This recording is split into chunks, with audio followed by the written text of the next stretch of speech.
All right, you good All now? right, I'm in. Cool. I'm good.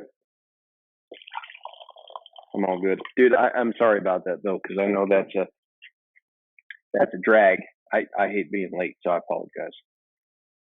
No worries. I figured you were just working at something. Gave me a chance It's, to kind of organize some paperwork and stuff like that I needed to do anyway because I was stuck at my computer. oh, that's good. Do you have a little bit of a like a flu or something going on? Yeah, yeah. I've had a head cold ever since I got back from Kentucky. Oh, really? Yep. So it's Dude, that was a good clinic. Your horses look really good at that clinic. That big old thing that you're riding, that thing is tall. That thing is and it's big old head, big old neck. yeah. He's a monster, dude. He's and he's filled out. He's probably put on 150, 200 pounds since I bought him. Well, Kaylee bought him. Wait, I so should you say. own that one? Kaylee owns Oh, him. that's right. Okay, I kept thinking that was an outside horse that you had. No, I don't know why I thought that. no. Okay. Kaylee owns him. She bought him this spring, and he was kind of homely looking, but I, I got him going. I started him and kind of been working on feeding him the groceries. Holy crap, he burns through some hay. So that Joker eats like twice as much as like Betty or something. Yeah. Oh, I bet. Yeah, So what's Kaylee's plan with him? Is that a jumping type of horse? yeah, yeah. He's a Holsteiner. Um, So yeah, the plan is for him when he gets to a point which he's coming up on pretty soon. When he gets to where he's like pretty solid, um, kind of at the fundamentals, she'll take him and start teaching him to jump. But she, when we got him, we took him and free jumped him and everything. And yeah, he's a freak, man. You wouldn't know it by just like watching him kind of wobble around like he does, but I mean, he stepped over 4 foot jumps and like didn't even break cadence or anything. Like didn't really look like he was putting effort into it. So that's gonna be cool to see him develop that way. Yeah, at first glance, he doesn't look like a super athlete. He looks like a he looks like a big old plow horse. Yeah, So that would be really cool to see. yeah, I'll be really interested to see when she starts jumping him on yeah. big stuff. But man, when you do kind of like get him kind of tucking up under himself, like pick up a soft feel and get him doing some stuff. Like you can tell he's really adjustable. He feels really good. He's really soft and like he feels like riding a giant accordion because he's so big and strung out. And then if you can get him to collect, it's like wow, that feels really cool. Yeah. You know, it's just like any Well, horse you get yes. really soft, but it's like the movement is so much bigger. Like when he collects. Yeah. That's like I have a big black Percheron mare that I've been riding for this lady. It came from the Amish, and it's really yeah, it's really got some trouble. But it is funny to ride that horse. It's so big, and when it does things that you're used to doing on a small horse, like even things like bending its neck. Because when I first got it, that thing was stiff as a 2x4, you know, and uh, and so just for it to bend its neck, it's funny because you see that big old neck bend and all the muscles contract and the head turns. And same kind of thing. Like it's this big horse and then it moves like a little horse. And you're like, huh. And you're riding it and you can just one rein stop it and have its hindquarters going across. And they're like tree trunks stepping across. It's really kind of fun. It puts a smile on my face to ride that thing. But she's definitely bigger. She probably has, I don't know, 350, 400 pounds on that horse you have. She's a big gal. Yeah. Well, I've seen pictures of that horse you're talking about. She's definitely a lot stouter. But you know what? As of this week, uh, that horse, we call him Sonny. He's not the at least he's not the tallest horse in the barn anymore. Because on Oh yeah. Tuesday, yeah, on Tuesday, this lady dropped off this Dutch harness horse, and I've never really dealt with Dutch harness horses before, but he's like a 4-year-old that she wants me to start for, and he's 17.3, and he's like all leg, man. Like he doesn't look like big and drafty, like he looks like a warm blood, and he's got big thick legs, but yeah, he's just you can tell he's still kind of a colt, even though he's 17.3, you know. Yeah. What is what is their plan for that horse? Um, I mean, it was one of those deals. I think the lady like like she gave up riding when she had her kids, and now her kids are a little older. She wanted to get back into riding, and back in the day, she was like an eventer type person, and she lives a couple counties over, and they have like a cattle farm or something, I guess. But she says, but she got him like a year ago, and then it was kind of became evident. She's like, oh, this isn't like the horse I need for this part of my life anymore, right? Because she's got this other little 3-year-old quarter horse, and she's like, I like that, I just like ride it while the kids ride their ponies, and we go check cows on it and stuff. And it's just like a better horse for those kind of jobs than like a 17.3 Dutch harness horse. So she wants me to Mm, get it kind of started, get it started the next couple months, and then she's gonna decide in the spring, maybe try to find him a good home. But I think she would like him to be like an eventer or something like that. mm. So, but I mean, he is all That'd be leg, pretty man. cool. Yeah, he's a big boy though. But you know what's funny? Like at least so far, I've only worked with him 2 days, and I could be like proven wrong. But like Noelle and I were talking about this today. I feel like there's sometimes people like they talk up their horses. And they're like, "Oh yeah, this problem and that problem, and I'm worried about him, and it's just too much for me to handle." And especially like a big horse like that, you can kind of like get the worst kind of going in the back of your mind. And like, he's not perfect, but man, this horse has some feel and he's pretty sweet. And like, he's not really like what you'd call like a problem or a project or anything like that. Just kind of seems like a sweet 4-year-old doesn't know a whole lot.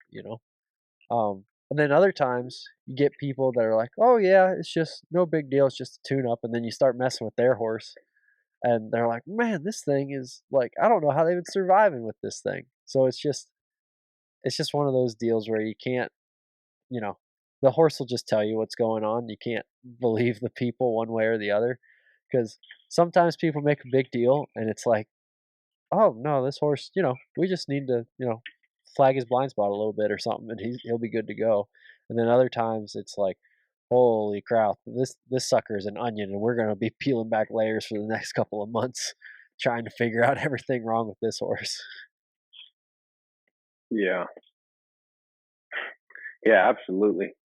I mean, all of that, man. Like that makes me appreciate anyone that can communicate how a horse thinks and teach that in a way where people can learn. I, it makes me really appreciate that skill set because in the time that I've been around this, like more and more, it's common sense. Not saying it's easy. I mean, it it gets harder and harder. I think as you go along, in a way, because you see how much more you can do. But so much of it is common sense, like the scenario you just stated, where someone shows up and they're like all in a tizzy about how they're going to fix it, and but like inwardly, you're thinking about what you've learned, and you're like, yeah, it's not really a big deal. But to communicate that to people, because like you could have a tendency to kind of go down their whole rabbit hole and be like, yeah, that's such a big deal. What a son of a buck. Yeah, we'll work with him, you know. Or you can just like tell them the truth and be like, yeah, it's not really a big deal. We're just going to do this, this, and that. But then sometimes that's kind of unbelievable sounding to people. So, like to communicate that in a way where you take someone who has, like, again, now we're taking sides, but someone who we would say has kind of a false-ish understanding of the way horses think into within like 10 or 15 minutes, like build on your friendship and like enlighten them to like the simplicity of what you're learning to think about how a horse thinks. That's not a real easy thing not a really easy thing to communicate, I find. Oh, and on top of that, like to make someone feel like they're an intelligent human being who you who you respect. You're not just saying, "Hey, let me tell you what I think and why what you think is like completely wrong." Yeah. Yeah. Dude, that's like I feel like that's the biggest compliment I get from clients, and I'm sure there's a lot of people better at it than me, but, like, when someone says, like, "Oh, yeah, everything you're saying is common sense," and, of course, I'm just parroting from what I've learned from the people we've learned from, it's nothing original, but, like, that makes you feel good where it's like, "Oh, yeah, this is" you know, it's not out of left field, like, people can understand it if if you articulate it the right way, which, like you said, is very, very difficult. Like, I find myself, uh, struggling with that a lot more these days because I, like, work with other people now. So when I was just by myself, I could, maybe watch a video and just fool around with the horses, and it was like, "Well, it doesn't really matter." Like, as long as I understand, it's fine, right? And so now I'm at the point where it's like, "Well, no, it's not just me who has to understand." Like, I have to make sure other people understand what's going on, and I very quickly found out that, like, "Here, just watch me and do what I do." Like, not a lot of people can learn that way very well. Yeah. Yeah, I mean, back to that appreciation thing. Like you said, you get complimented on passing along truth, and boy, it makes you kind of excited because you can get so down in the trenches working on this that it seems hard and it seems difficult, and you're like, just this. I'm just working at it, and you guys are all wrong. But when someone comes along and you explain something real simple, you just help them out. You just, like you said, pass along something someone told you, and they're like, "Wow, that makes a lot of sense." It helps you step back and go, oh yeah, I'm connected with like truth." That's a good feeling. Mhm. Like with anything else in life, you can kind of get down in the rabbit hole, but when you get those chances to step back and go like, "Oh yeah, yeah, oh that's cool. I'm actually doing something kind of worthwhile and it's truthful and it's real and when other people come across it, they're excited. It's like a sip of cold water in a desert and you just get to be like part of the conduit of all the people that are, I don't know, hooked into doing something. I don't know. It feels weird to like get into like saying the right way or the wrong way, but just doing the best you can, I guess. And when Yeah, you're doing the best you can, you're going to find the best people in the business who are doing the best they can. yeah, yeah. Doing things like a successful way. I feel like That's that's a really good way to put it. yeah, yeah. Because it's not like there for a lot of stuff with horses, just like anything else. There's more than one way to skin a cat, but there are you can kind of quantify some things like, yes, this is going well, or no, this is going poorly. And so, just being able to have success and keep raising that level of success within yourself, that that to me kind of then the proof's in the pudding. You don't really have to like not I don't think we do that a whole lot, or I at least like to think so. Like, I don't think we sit here and like argue like horsemanship rhetoric and like philosophy and lines of thinking. Like, I don't think we do that on this podcast too much, but it's nice when you have like whatever you got going on, you're like, well, clearly this is working for me, and I continue to get better at what I am doing and like having the success that I'm looking for. So Yeah. Yeah. It's got to be the same for a lot of other industries. Like over the weekend in Lexington, there, I was talking to a friend that I mentioned in the hunting community. I mentioned someone's name, and she's like, "Oh, I heard that guy's kind of an asshole." I was like, "Really?" Like, okay, like you would know more than I do. But then I was just like, "Why?" And like again, he might be, might not be. That's beside the point. But the thing that made me chuckle kind of inwardly was that, gosh, I would love to bend the ear of like a couple of hunters or outdoorsmen or like that's just one demographic and be like, all right, so what's the lowdown? Like who does it right, who doesn't do it right, and what constitutes doing it right for you guys? Like what are the principles?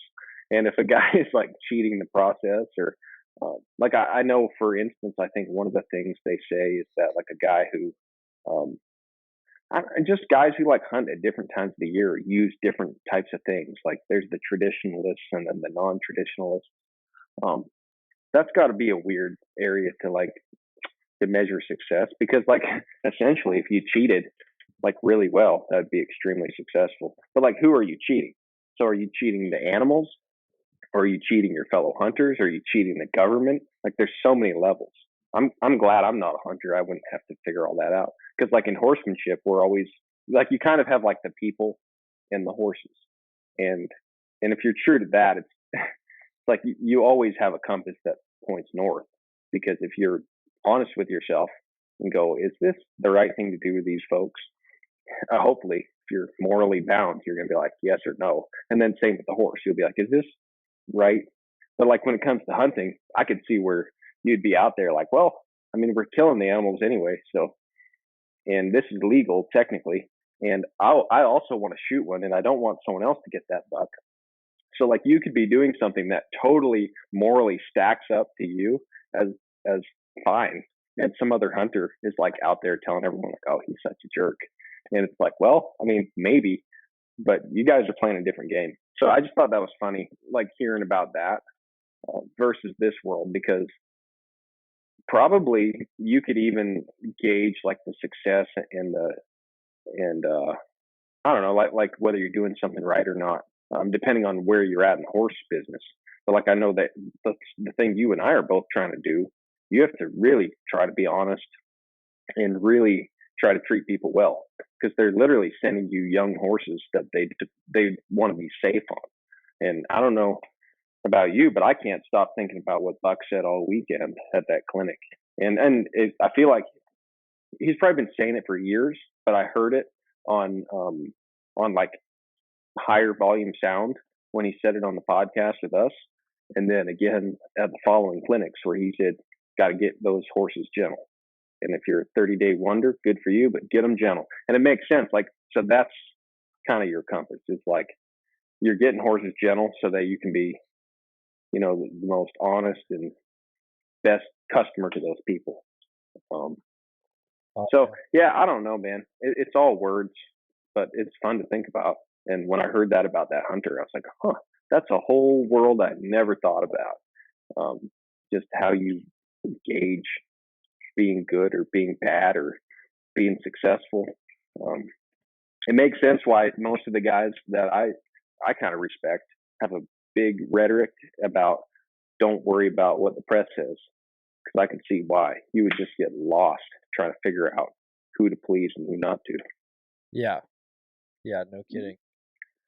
I mean, I'm not much of a hunter. I would be like if I was into horses the way I'm into hunting, I would be like I would need to just like have a friend with a really broke horse that would let me ride like a couple times a year. And like that would be my that would be my association with hunting, right? Because I pretty much just rifle hunt white-tailed deer, like if I get the chance to, if time allows. Um, and yeah, I remember when I was kind of going more into that hunting rabbit hole and like listening to some of those hunting podcasts and stuff, and like, holy crap, man, there's so many levels and like who's a purist and who's not a purist, and like this person's like, well, actually, I'm the purist, and like, well, no, actually, I'm the purist, and it's um, like you said, like, oh, and then you'll cheat yourself, or I think you're cheating the animal, or they don't think they're cheating the animal, or da da da, da and it goes round and round and round. But it's no different than horses with like, you should use this gear, you shouldn't use this gear, you should do this, you should do that, you should, start them at this age, you should do this, and blah blah blah, and round and round we go forever. Yeah, but in a way, it does seem a little easier. I don't think horsemanship is easier than hunting, but I do think the I the definitely compass don't think it is. points north. Yeah, no, I don't. Neither do I. But I think the compass points north a little straighter, because when it comes to it's this right or is this wrong, you have this animal that you're trying to get along with and do right by. Where in hunting, it's you're trying to kill the animal and you're trying to get a big one and all that stuff. So you have a few more, like there's a few more definitions of success. Where with the horse, obviously there's more than one definition of success because people do all kinds of different things with the horse. But at like if we're calling it horsemanship, like the relationship between people and horses, that does get a lot more narrower.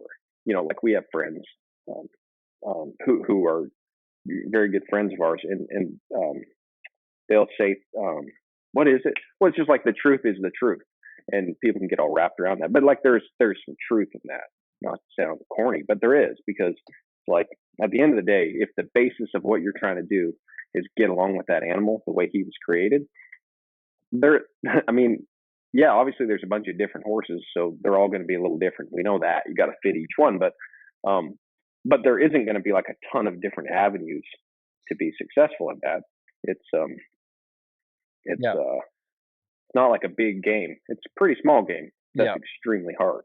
Yeah. From what I'm understanding, at least. Yeah. And there's a clear barometer with if it's working or not. Like anyone, you just spend some time around animals, and then you're like, oh yeah, that horse likes you, or that horse is okay with what's going on. Yeah. Most people can pick that up if they've been around animals just a little while. Yeah, that's a really good point.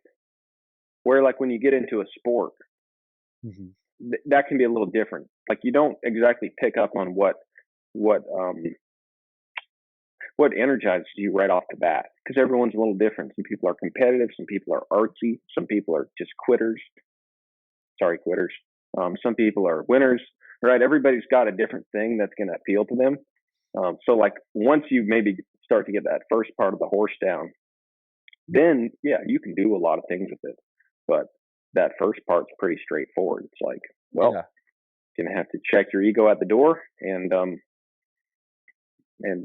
start from there. Try to learn to fit the horse. But Yeah. and then like the different sports and applications and all that. Um, gosh, that's so like that's so beyond that. It's like a whole different category. Yeah. Yeah. It reminds me a little bit. I don't know if we've ever talked. Feel like I maybe mentioned it to you, but I mentioned it to someone the other day. You know who C.S. Lewis is? Yes, of course. Yeah. Yeah. So he had like rhetoric with why he like didn't believe in God, and then why later he did believe in God. I don't know if we talked about this, but it's there's some parallels with horsemanship where it's like he said, well, you know, I didn't believe in God because it was like, why would God allow there to be like all this like horrible stuff in the world, and all these wrongdoings, and this stuff that was just bad. Like, why would someone allow that to happen?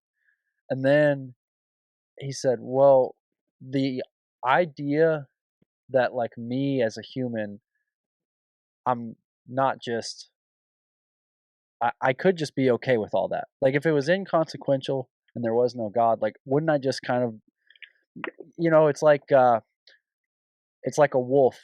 Like the wolf doesn't feel sorry about killing a deer, right? And it just like most animals are like, well, we just go on, and like nature is nature, right? Um and they don't really have this like sense of right and wrong, good and bad things.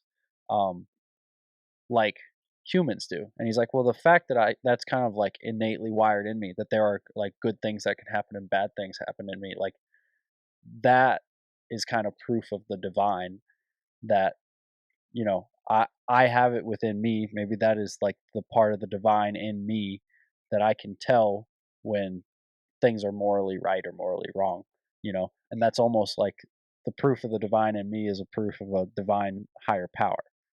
And the like parallel you could draw is, unless you're truly just kind of heartless or really jaded, um you people can kind of inherently tell like, wow, that horse is irritated, or wow, that horse is feeling good, you know? Like there's a learning curve. Like if you grew up in New York City, never been around horses in your life, like there's a learning curve. But I guarantee if you had grown up in New York City and you're like 15 years old and then all of a sudden you're dropped on a desert island with like 50 horses, like after a month you'll figure out when the horses are happy and when the horses are sad. You might not be like galloping around crushing it, but you'll pick up on that stuff because it's just kind of like wired in you to pick up on that stuff to some level, and it's like, I don't know, this is super nerdy, but I've been watching like the new Star Wars series. It's like sometimes you got a little more in tune with the force than other people, and then like you kind of got a little more feel than other people. But if you foster it and work on it, like anyone could develop it and get really good at it. You might just be at a different starting point. And so anyway, that's all just kind of a long rant to where um, I thought about that quote with C.S. Lewis, and I was like, yeah, you can kind of inherently tell right and wrong, and you can kind of inherently tell that horses are happy or unhappy. I mean, think about how many people, like I know people that have been like raised in, let's say, the dressage world, like the competitive dressage world, and it's like all they've ever known. And then one day they're just like, yeah, it just seems like the horses were really unhappy. Which is like, if that's your only relationship with horses, is that, competitive dressage world. And I'm not saying every competitive dressage horse is unhappy, but I'm saying there are show horses that are not happy about their lives. Um, you like go and see that, and you've never been exposed to anything different, but you can still like have that search in you because you know that that's like inherently not the right thing. And I just think it's interesting that people have that inherently in them, that even though maybe they were taught by this person and taught by that person, and that's all they've ever been exposed to, somewhere inside of them they're like, there has to be a better way. And then sometimes they find it, and it's a great thing. Yeah, yeah, that is very interesting. Hmm. The new Star Wars show, is that a new, like, is this a series? Or I think the last one I saw was the one where they like dubbed in Carrie Fisher's, you know, visual Yeah. effects because she had already passed away. Is it like connected to that show, or is it separate? No, it's on the Disney Plus. It's like a new Oh, it's like a new TV season. I actually, while I was waiting for you to get on the call, I was like finishing up the last episode of it. Um, but yeah, it's like a new season. It's pretty good. But I've always just been really big into Star Wars and stuff like that. And just kind of a big nerd that way. yeah. Is that the show The Mandalorian, or is that different? I know Uh, that's like a playoff of yeah. So Star Wars, right? I watched The Mandalorian. This new one's actually called Ahsoka, which is like that's the name of the main character. Um, Okay. but it kind of plays in with the same characters that were in The Mandalorian. It's just kind of revolves around a different person. They're doing that whole deal. I feel like everything, or at least Disney, every like IP they own now, where it's like instead of just like having maybe a movie or even like a movie and a sequel, they're like, no, everything's got to be like a universe. Everything's got to be like, we'll have this spin-off and this spin-off, and they're all connected, and then there's a sequel, and then there's a prequel, and then this was happening like at the same time. And it's just like, you know you you never have to kill the lamb, you just shear the sheep every year. And you just keep going Yeah, and yeah, building and building. yeah. The universe just spins out of control. Yeah, exactly. So Was that you and I talking the other day with somebody that you mentioned either Star Wars or Lord of the Rings, and they thought that was like just some of the cheesiest fiction they had ever heard of. Was that us, or was I talking to somebody else? um I don't think that was us. Oh man, I thought it was last weekend. Someone the other day. No, I was with Bill, and somebody we were talking stuff like this, and then Star Wars.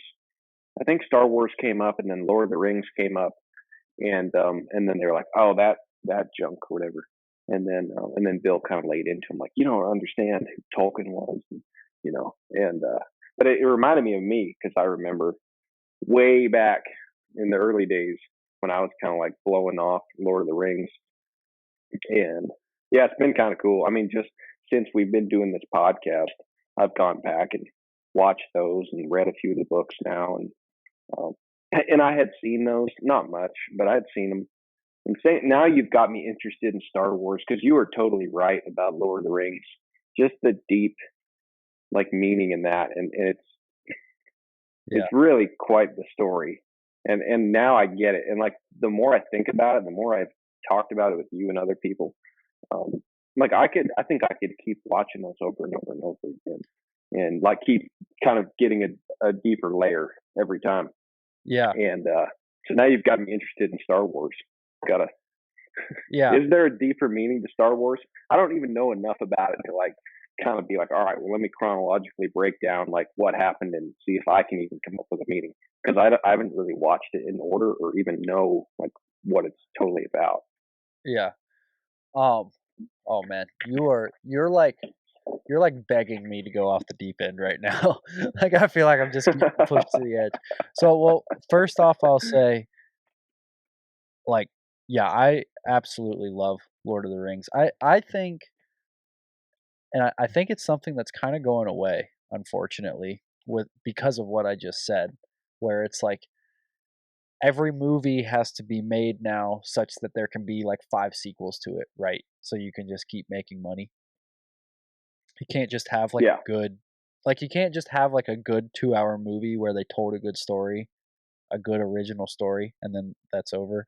Like that, the the economics of that are kind of going away. But I think there's something inherently valuable to society to having people like Tolkien that are good storytellers. Like that's like having a good storyteller is almost like the history of humankind, right? Like it's so ingrained in us. It's like sitting around the campfire, eating a hunk of meat, like listening to someone tell a story, right? All those things are like every human on the planet can kind of resonate with that on some level, whether they care to admit it or not. Like that's kind of built into you. And so yeah, Lord of the Rings is awesome. I would say Star Wars. There's definitely like a lot of parallel there.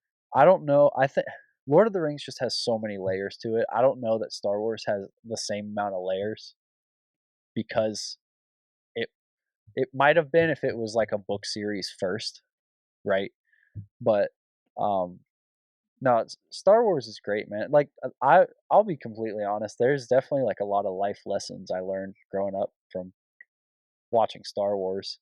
Um just like all those scenes of like Yoda training Luke in the swamp and like talking about like life, and there's a really good one that I think about all the time.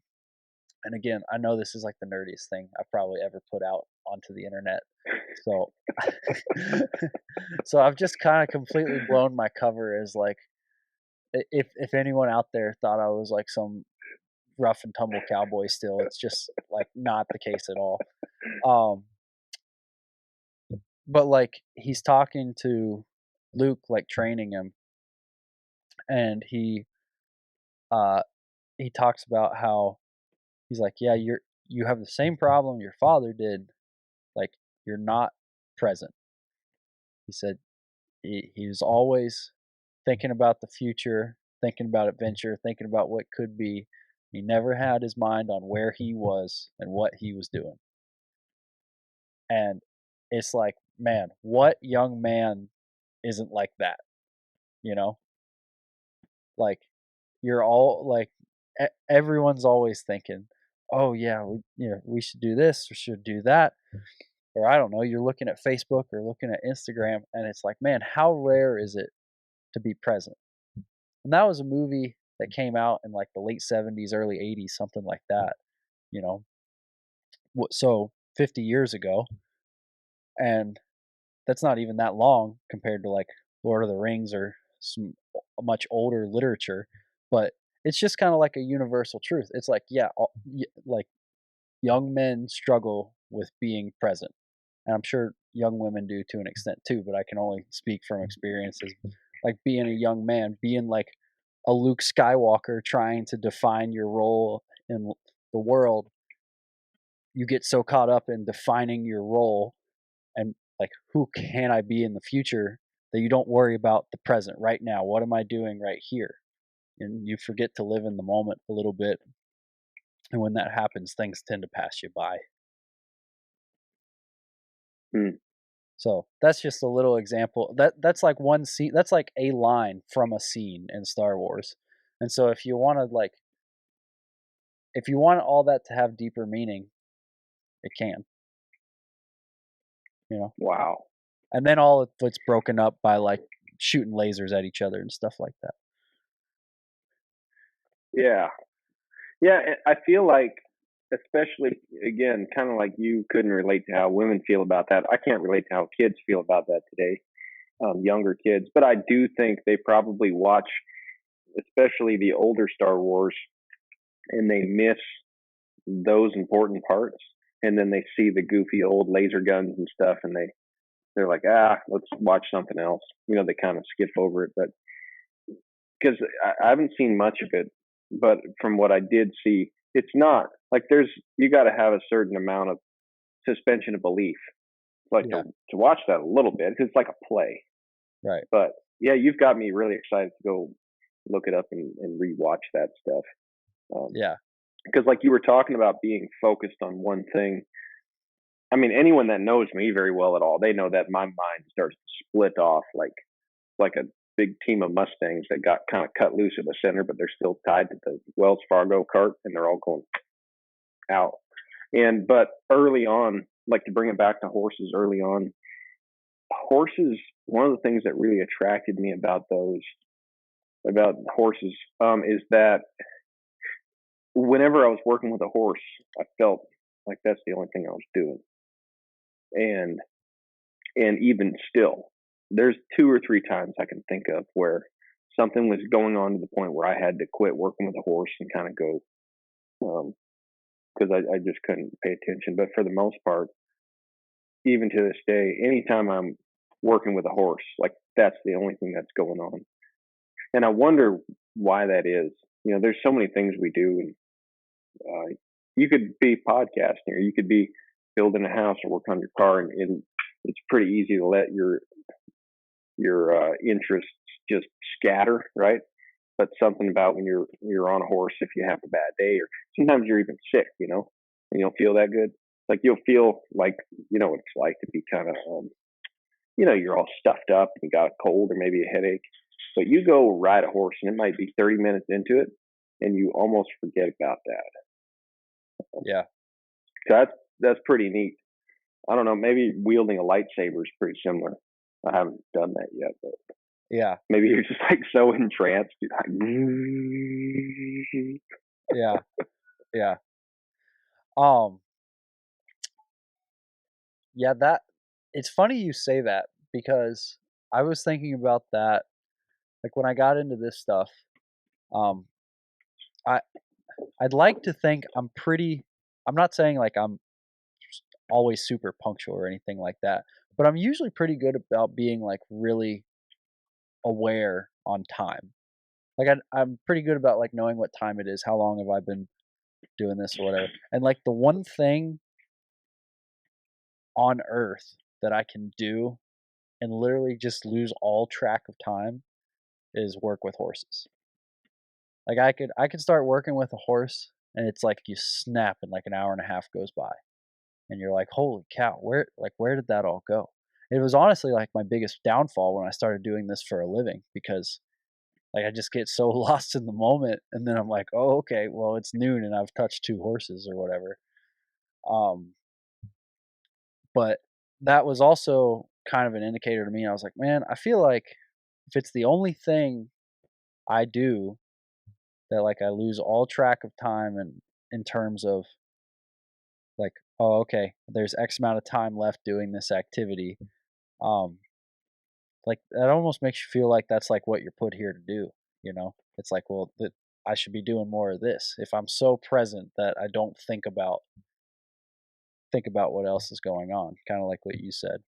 I feel like that's a really good sign, and I've been, doing it all day, every day, pretty much, and it's that hasn't really changed. I get a little bit better at time management, but I could get lost if I let myself. I could get lost in working with a horse really easily still. Yeah, yeah. It's almost like something takes over because I feel the same way, man. Like I'll be working with a horse, and if I'm not careful, that's why I wear a watch for the most part. Because if I don't pay attention to the time, it's easy to let time run by. But I feel it's like you get captured mentally by the horse. Because most other things that I do, it's pretty easy for me to like let my mind wander and think about other things to the point where like I'm very distracted. Like what is something I do? Oh, driving. Probably shouldn't say this on a podcast. Guys, don't do this. But when I'm driving, like I can be the most distracted driver there is. Like I went to town today. I ran a bunch of errands, and as I was going to town, I don't even know if it was that important what I was doing, but it felt pretty important. So I'm on my phone. I've got my phone up here like this, and I'm like doing stuff. I'm not really sure how I got to town and merged on the highway and started going down the road. I just know that there was kind of a pivotal moment where this truck was flying up behind me and I almost got in front of it and I was like, oh crap, and I got out of the way. And then it kind of dawned on me. I was like, wait, I've been on my phone all the way to town, just kind of driving. But I've never done that riding a horse.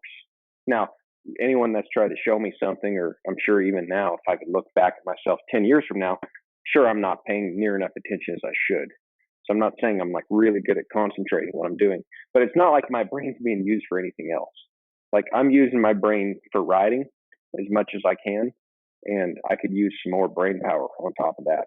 But when you go drive your car, at least for me, I go drive down the road, and like to me, that's the best time in the world to check emails, make reels for Instagram, call people, watch YouTube videos. Like seriously, like I'm like this all this free time till something like that happens, or I pass a cop and I just barely get out of him not seeing me with my phone. And I'm like, oh wow, saved by the bell, and I put my phone down for a while. But I'm really bad about that, and that's a big deal. Like you're hurling down the road at 75 miles an hour, sometimes right past somebody, and yet I feel like it's okay to be on my phone. And again, like I'm not saying like it's a terrible thing that I do, and I really need to quit doing that. But just the fact that I'm wired that way, that I can just drive and be on my phone. I can be towing a trailer and be on my phone. Like it doesn't feel wrong. If I was riding a horse and like running over like bank statements or a conversation I had with somebody or a disagreement that I have going on or like what I'm going to have for lunch, like if I was thinking about it, I just couldn't do that. I would have to just put the horse away or ride the horse, one or the other.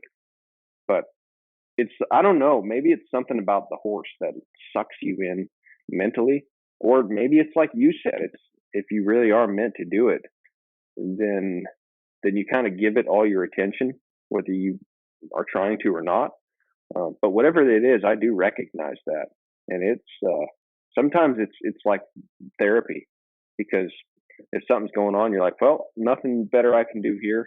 I'm gonna go saddle a horse, and it's like going and smoking a joint. You're just like, I'm out. See you Yeah, guys.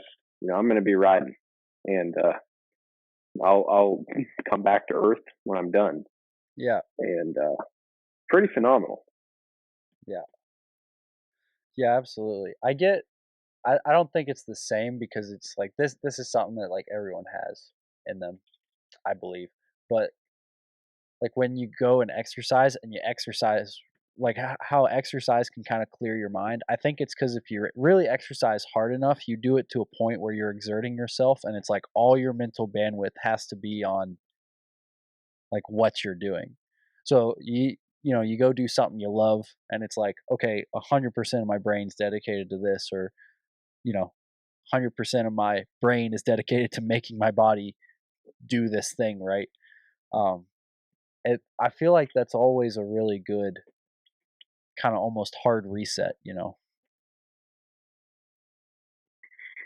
that's a good point. Yeah. Yeah, because at a certain point, if you are letting yourself get really distracted, um, you know, you just need that Mhm. one way or the other. You've got to get back to center. Like that's something I hadn't thought about much, or I hadn't studied what was going on. I just knew it was present, and that was like stress or anxiety. Mostly anxiety is a better term for it. Mhm. What I was feeling, and then it wasn't until I heard that anxiety is really, it's like the product of you.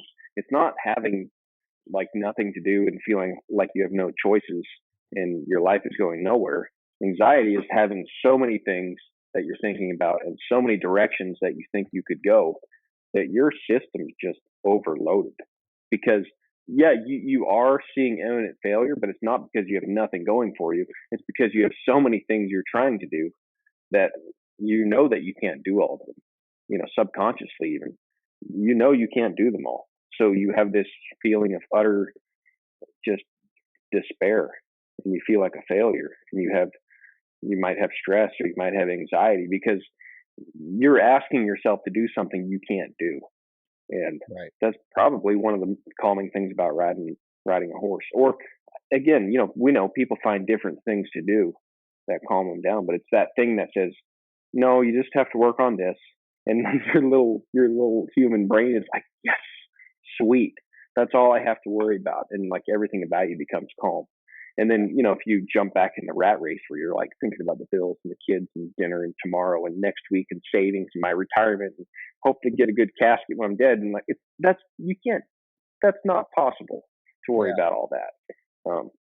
And so, just like the first time I ever heard that, it was like, oh, like, okay, I won't master that for a long time, but at least it's a tool in your toolbox, just like your horse. If like no one ever showed you how to bend a horse and roll its hindquarters, yeah, duh, you would know running away fucking was a bad thing, but you wouldn't really know what to do. And you might even know how to bend them, but if you didn't know how to bend them correctly, you wouldn't have a lot of hope. And so, although you may work for a long time to bend your horse and get it stopped properly, there's a lot of peace in just knowing that it's possible, even if it's something you have to work at. And I felt the same way the first time I heard something like that, or many other things, like these things you're talking about, little lessons from something like Star Wars, where sure you can't implement it perfectly right then, but just hearing that is like a little nugget of wisdom, and you're like, oh, okay, well at least that's a tool, and I can learn to use it as my life progresses. Mm. And then the cool thing about those shows, that's why you've got me excited about Star Wars, is because they're not necessarily new ideas or things we haven't heard, but when you see it played out in a movie, it's like applications of wisdom Yeah. where you see it in different ways. You're like, oh, maybe that's a principle I've known or I've been told or my dad told me that or something, but I've never thought about how I can apply it to my life. But Yeah. the little Yoda turned on his lightsaber, blah, blah, whatever stupid little analogy it is, might fit you really well in the Yeah. moment.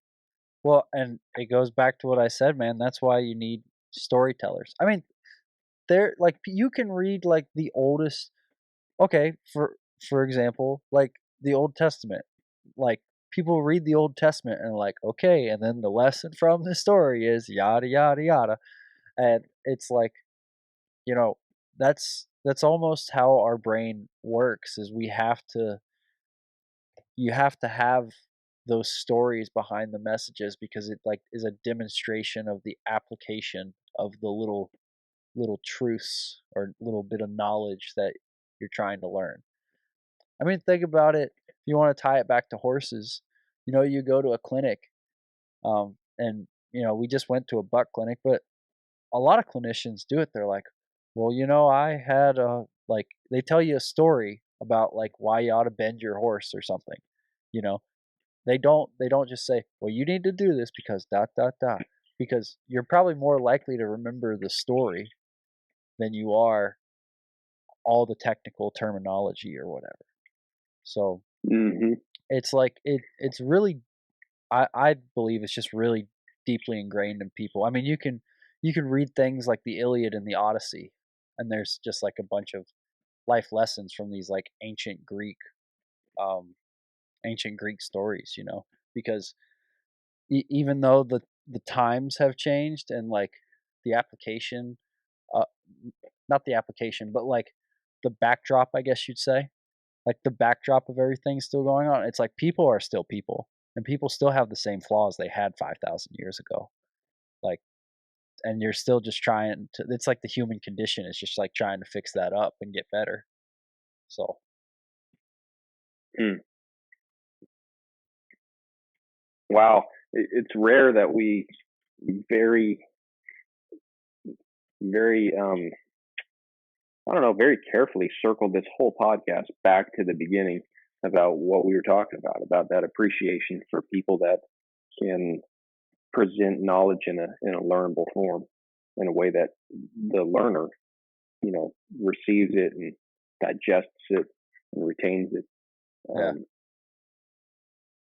that's pretty cool, man. I don't know, like about you, but to me, every year near the end, as you get towards the end of the year, you start thinking about.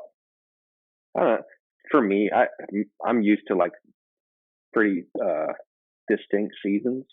So like as I get into fall, it kind of triggers my body, and I'm like start thinking about what I learned that year and stuff like that. And if anything, I would say for 2023, I'm starting to value like the skill of communication more than anything. Kind of like what we've been talking about, but just like being able to communicate, no matter what it is. Um, and I don't know, just that. I don't really have much else to say about it besides that. But I feel like communication, whether it's horses or people, um, in my life is like an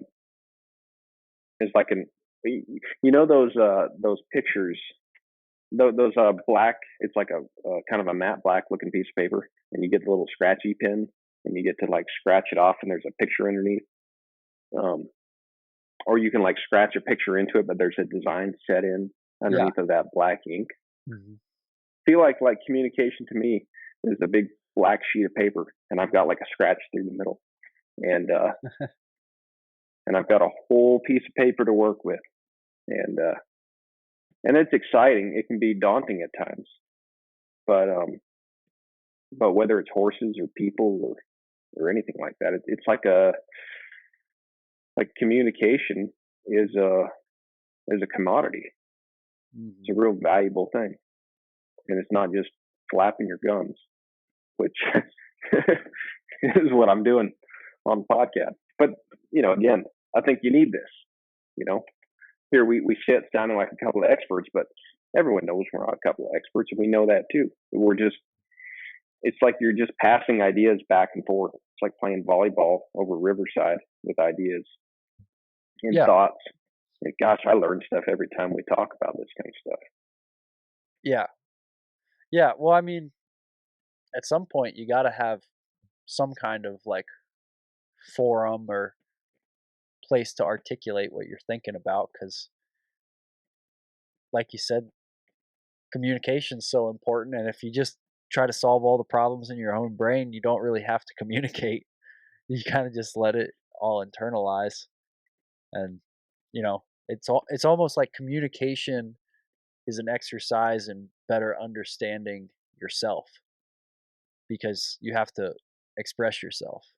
I mean, it's probably why, like artists find art very therapeutic. Like most people who are really good artists feel that it seems like they feel misunderstood in some way, and they can't express that except through whatever platform they're using. And so I feel like that's, in our case, it might be talking, and it's just, whether we record the conversation or not, but just like talking to a peer and being able to share our thoughts with a peer better is an exercise in trying to really understand like how we feel about a subject. Because if we never had the conversation, you could kind of be like, I don't know, maybe this, maybe that, but you wouldn't really have to say anything out loud and kind of affirm like, yeah, this is how I feel about this, or this is what I think right now. And not to say that that doesn't change.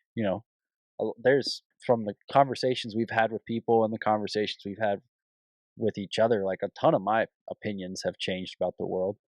um, but that's why you need the forum is so you can go kind of put your opinions out there, maybe have them challenged, maybe hear what other people have to say, and then you kind of come out the other side feeling better about yourself and more confident in who you are. Yeah. Yeah, I agree 100%. Yeah, while you were talking, like I couldn't help but think, um, when you're born, it's almost like you're born into a little rat's nest, and you can just live that way for the rest of your life, or you can use your life and just start to straighten out things and organize things and figure out where things go and find pathways and make friends. And probably not going to be perfect. You're not going to be perfect when you die, but you got your work cut out for you. And as much help as you need, it's there for you, if you reach out and take a hold of it. But yeah, man, I appreciate our teachers so much. People that can put things into articulate thoughts, that because that's the other thing, man. I love listening to people that are as lost as I am, but I don't want to listen to that all day either. I want to listen to people that have more figured out than I do, so I Mm. can I can learn something from them. And so, just whatever kind of learning, whether it be storytellers or clinicians or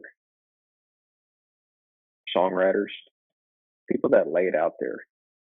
If anything, man, this podcast has brought an appreciation to my life for those arts, for the Yeah. all kind of oral arts. I don't know about you, but now like I listen to songs, I listen to especially audiobooks for some reason.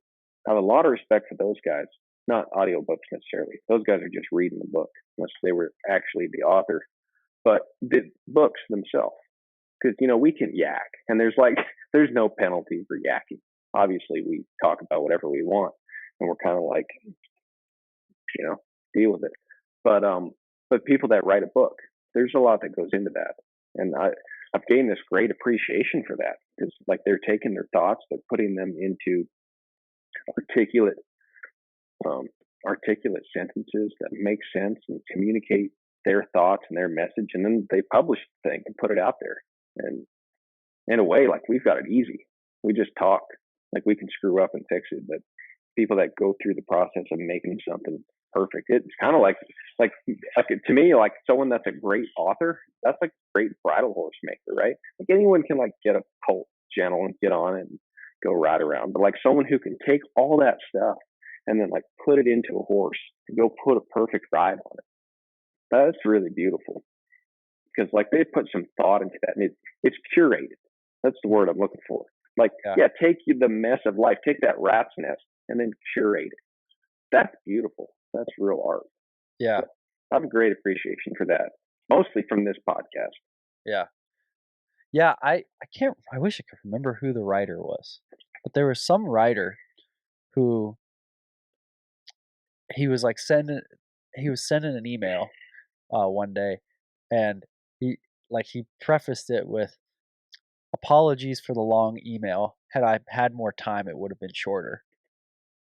And like, yeah, people who can communicate, and a lot of times in book, I mean, there are definitely books where it's just like word vomit, right? And it's just like they're saying everything, and or they're writing a bunch and not saying anything.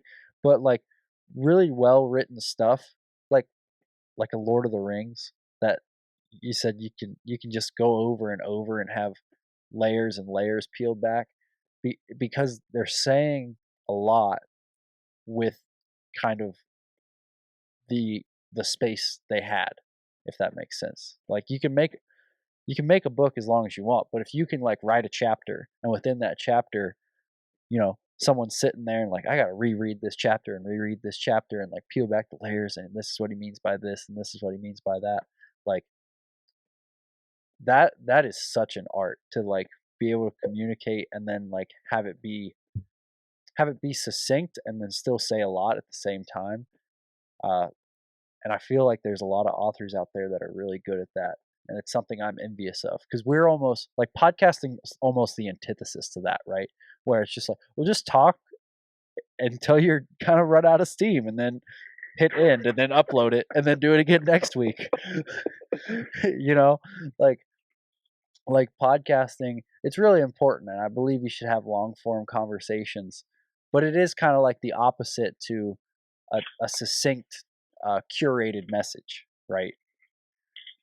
Yeah. Yeah, you would appreciate this. So when I was in Steamboat Springs at that clinic there, Buck's Clinic, the sponsor is Barb Shipley, and her husband is John Shipley, and he's a famous rodeo announcer. And I think he started out as like a bareback bronc rider, something like that. I would be fun to have him on here sometime. He says he's only good for 5 minutes though, so we got to work on that part. He is the antithesis of a podcast, but that's what I appreciate about him, because when we were there having dinner, Barb wanted him to read this speech he wrote, and he did it at one of the rodeos on her birthday. And he wrote, it was just so cool, man, coming from a guy that is a rodeo announcer and started out as a cowboy and stuff. Again, I don't want to tell a story because I don't totally know it, but I just know that he's a very unique, cool guy. And here he writes this little speech for his wife's birthday, but he did it in such a cool way. And then he read it at dinner there for us. And yeah, I just kind of sat there in awe, like, wow, that's art. I mean, you literally thought of who your wife's heroes were. You thought of how to articulately put it all together in a way where it kind of had like a build to it, where people started to like gather who you were talking about and then what you were talking about. And you added some really heartfelt little things in there. And it was like the coolest little thing. And it made me, when we left Colorado, and we said bye to them, I was like, John, I'm going to start writing. And sadly, I haven't got into that much yet, but I just realized the value of that. Like listening to what he wrote, like probably my writing won't be that good. I'd love it to be someday, but that ability to put all those words together and his thoughts together into a funny, heartwarming, very articulate, clear message. Gosh, it kind of blew me away. And I don't know if I would have had that appreciation though, had we not, had we not do this, I can't even say that. I wouldn't have had the appreciation if we didn't do this podcast on a regular basis. And it just kind of stood out to me. And like I heard a quote recently though, and this kind of stuff gives me a lot of encouragement. And you might have heard this one, but it was something that President Lincoln said, like him or not like him. President Lincoln, they gave him an axe. No, they just asked him. They said, Mr. President, if we gave you an axe and 5 hours to cut down a tree, how would you do it? And he said, I'd spend 4 hours sharpening the axe. And I know that doesn't directly correlate to this, but I can't help but think about that when you were talking about, like the guy who said, I apologize for the long email. If I had more time, it would have been shorter. It's like the point of the email was to get the message across. So the more time he had wouldn't have been to write more words. It would have been to get the message across. And so that typically means saying less words, so someone understands what you mean, is not bored to death and forgets half of it. And, the same with horses, or the same with writing, or all these things that, it's like the art is in the preparation. And that encourages me, because sometimes I don't feel real artful. So I feel like I'm doing a lot of preparation. And so when I think of things like that, it encourages me, because I think, well, maybe I'm not making the finished art, but hopefully I'm sharpening my axe. And if I can sharpen my axe and get really good at that, then I am working on the art. I'm working on the preparation part. And then that part that maybe other people think is beautiful, but I think I'll think it's beautiful, is going to come smooth, and it will come easy. It'll come without resistance if I put in the time to work on the preparation. And I heard that this week, and it reminded me of that when you said that about the guy with the email. Yeah. Yeah. Man, I think you nailed it, man. I think that's the art is in the preparation. I think that needs to be the title of the episode, and I think that's where we should wrap this baby up. All right, brother. It's always a pleasure. Yeah. Sorry to keep you waiting again. And Oh, no worries, man. It's worth waiting for. all righty. Hey, have a good trip tomorrow. Will do. Thanks, man. Bye-bye.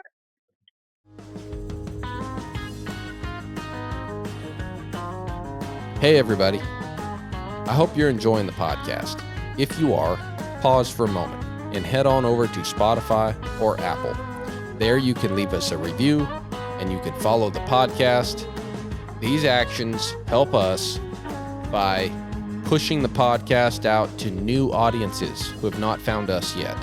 And that in turn allows us to keep on doing what we do best, bringing you guys new, fresh, exciting content and interviews week by week. Thank you guys.